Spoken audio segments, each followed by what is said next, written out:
নাসির পাটোয়ারি তার পারিবারিক শিক্ষার অভাব আছে আমি মনে করি।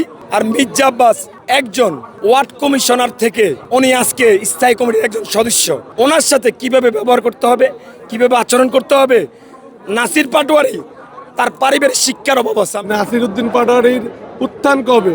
মির্জা আব্বাস একজন বর্ষীয়ান রাজনীতিবিদ, উনি কাউন্সিলর থেকে এমপি থেকে মেয়র, তারপরে মন্ত্রী।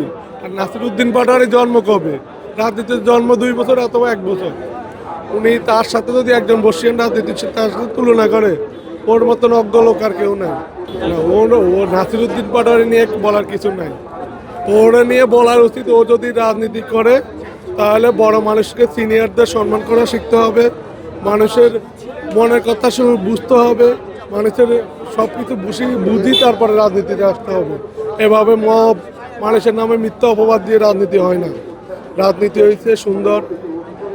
ওই নাসিরউদ্দিন পাটোয়ারি আওয়ামী লীগের আমলে যেমন মানুষের আওয়ামী লীগ বিভিন্নভাবে আপনার মব কায়েম করতো, মানুষের নামে বিভিন্ন অপবাদ দিত, নাসিরউদ্দিন পাটোয়ারি সেও একইভাবে মানুষের নামে বিভিন্ন মিথ্যা গুজব বিভিন্নভাবে অপবাদ দিয়ে মানুষের ব্লেম দিত।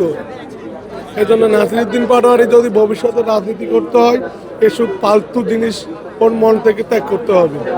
আর নয় সে যদি অভিনয় করে, ভালো অভিনয় করতে পারবে, অভিনয়ের জগতে ঢুকে গেলে ভালো অভিনয় করতে পারবে।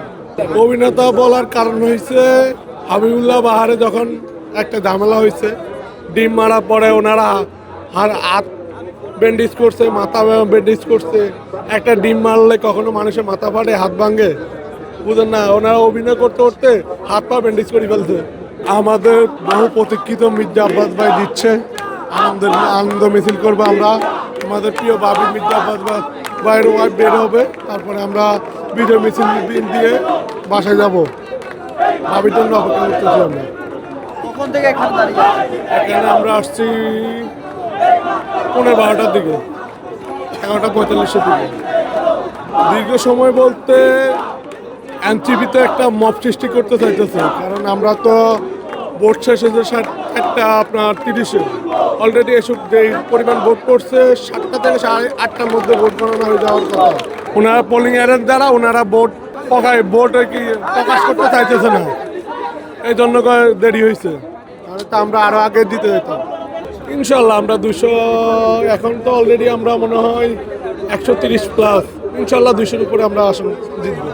বিএনপি আমাদের তারেক জিয়া বলছে সবাইকে নিয়ে দেশের কাজ করবে। আমি চাই তারেক জিয়ার নেতৃত্বে দেশ অনেক আগায় যাবে, সবাই এটা আশা করা যায়। নাছিরের বিরুদ্ধে আমাদের অভিযোগ ছিল, উনি একজন সম্মানী ব্যক্তিকে উনি অসম্মানী করেছে।